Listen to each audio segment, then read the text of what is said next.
welcome to the next video for the World Watercolour Month. So today I will be illustrating 4th of July. If you're new to this channel, I am catching up with the other days, the previous days.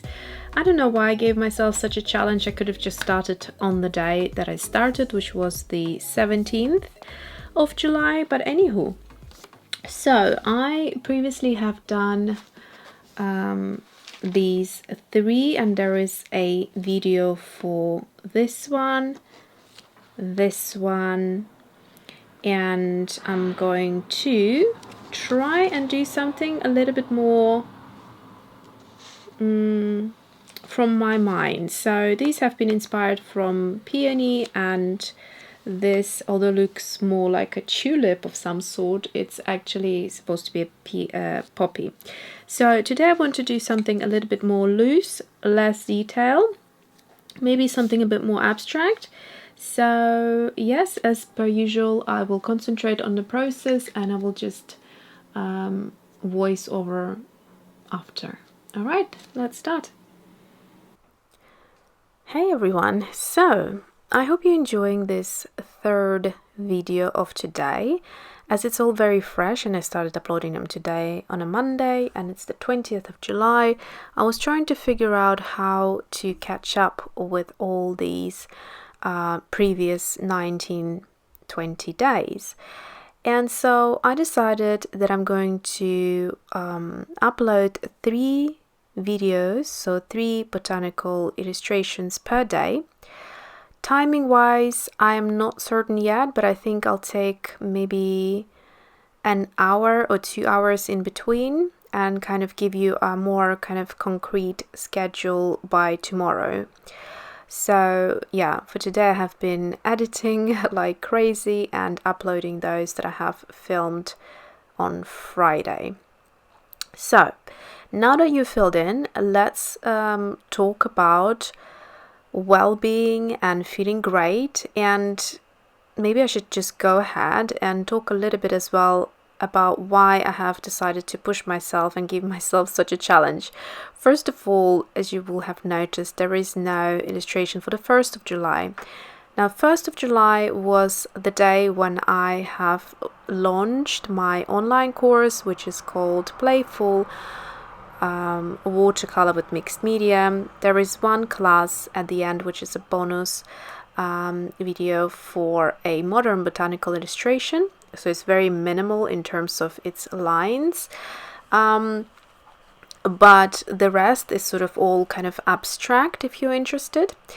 And the point is that I have worked so hard weeks before that, filming and editing and doing all the admin stuff and setting up my online school, which is my first ever kind of online course baby. So I have been very proud of it, but I really was drained after that process. It does take out of you a lot of energy. So hence there was absolutely no way I could then dive into the World Watercolour Month, but now things are kind of settling and I have been able to recharge my batteries and develop a style that I feel very content and happy with, and am able to share it with you therefore. So apologies that it's not in the beginning of the month, but like I said before, it really doesn't matter as long as we do practice painting, whatever that we decide. I happen to pick botanicals because that's something I haven't illustrated in a long time and I have been really craving it, but was kind of working on developing a slightly more refreshed style to what I did before, and so now I feel super happy. This one is going to be the 4th of July botanical illustration, and it is one of my favorites. So all of those that you have seen so far, the previous 3, 2 of which there are tutorials, and the first one I have done in my own bed in the evening, just with a few art supplies near me. So that's what has started the passion and the will of doing this and going ahead with the World Watercolour Month. So anyways, yeah, so this is like one of my favorites, the one I'm doing right now, although I'm super content with the previous ones as well. And I will let you know how I feel about each flower as I do them, because I won't love all of them. I'm pretty sure there will be some that I just maybe pushed myself a little bit too hard on the day and should have taken a break or something like that, and it just didn't come out as I would want it or had envisioned. But this one, oh my gosh, I love it so much. The color palette of this one is a lot darker. I like the composition and I love the doodling effect. So it's more of a whimsical with a few elements of modern botanicals. So those leaves can easily be interpreted as more realistic, whereas the flower has a very significant style to it. It's very whimsical. Obviously there is doodling element on the petals with the line work from the fountain pen.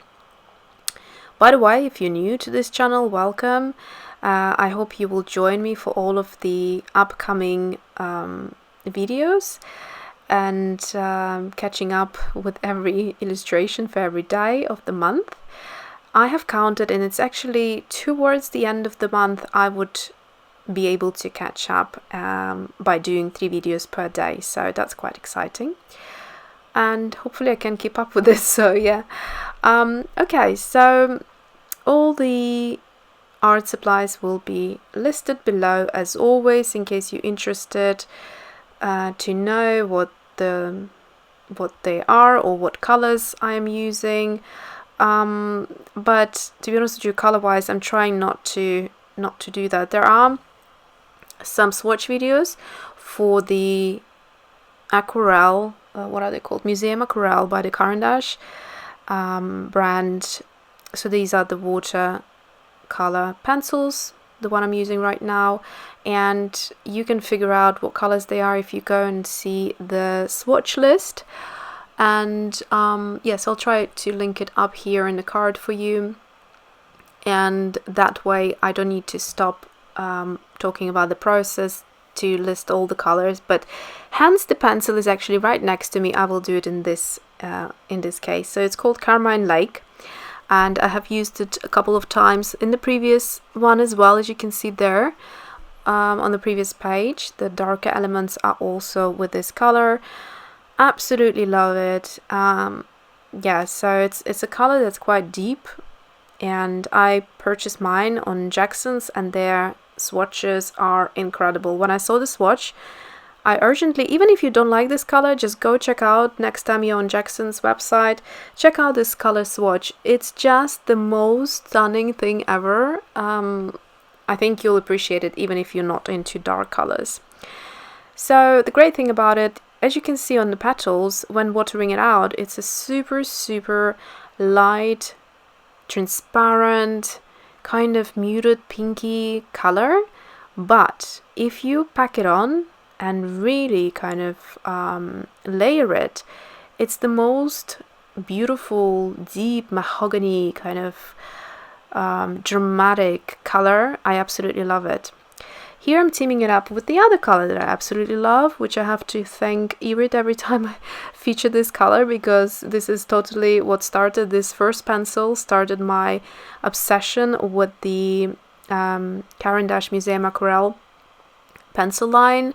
I have bought 20 since, so yeah, this is the first one, and it's called Green Ochre. When I saw her use this pencil, I immediately fell in love, and I was so curious about the other colors because the intensity is great.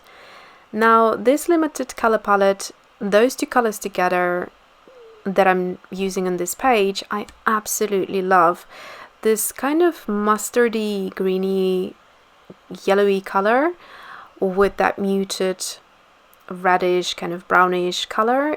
It's just beautiful, and it's a great color palette for autumn. But I don't know, I just felt like changing it up, because the previous colors, you can see they're all quite light and sort of summery, and they have quite a bit of peach in them, pink and yellow.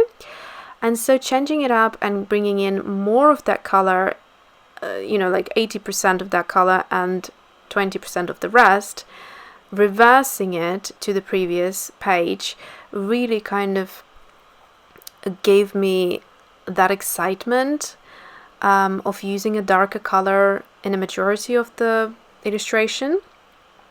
Here another staple art supply, which I will totally do favorites, like July favorites video. I haven't done those, like I said, I think before. I haven't done it ever in terms of to tell you what exactly my favorite supplies are, unless I forget.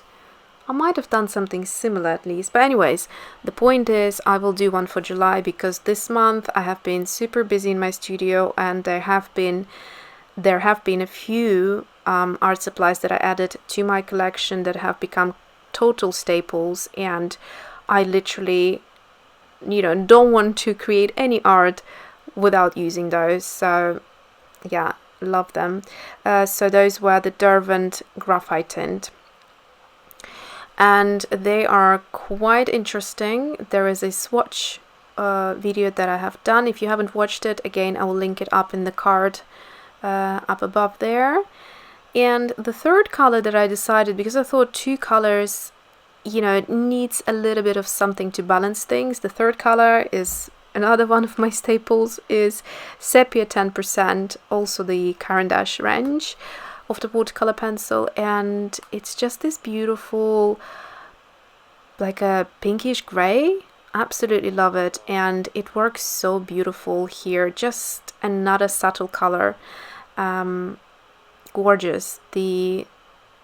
It's great for a subtle shadow or a subtle bit of color that you don't want to add color there because you're happy with the colors, but you do want a little bit of something there, and it's just gorgeous. So it's a very limited, very balanced color palette, this one. I will definitely go back to this particular color palette in the future when I'm creating art, maybe even still during this month botanical illustration ordeal. Yeah, it's just something about it makes me quite happy. The muted colors, but enough color there. I don't know. Let me know what you think about this color palette. Is it just me that gets so overexcited about it? So that's it. I'm just going to stamp the 4th of July.